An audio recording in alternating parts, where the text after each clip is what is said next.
मेरा नाम रुबीना ताहिर है और मैं स्टेटम के इलाके से हूँ।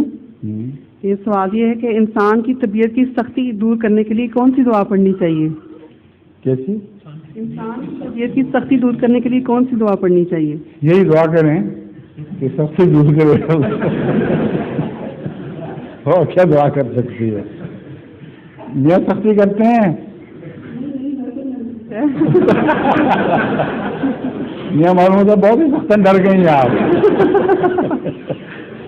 घर जाके क्या जवाब दूंगी? बाहर सख्ती के लिए यही दुआ करें, अल्लाह मेरा दिल नरम करे जिसकी भी सख्ती है। ठीक है? अच्छा, बस अब नमाज के लिए तैयारी करें।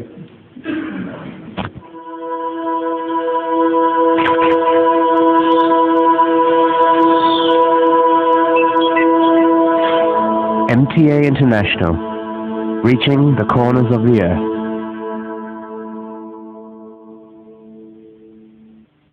ज़हूरे महबिये आखिर ज़मान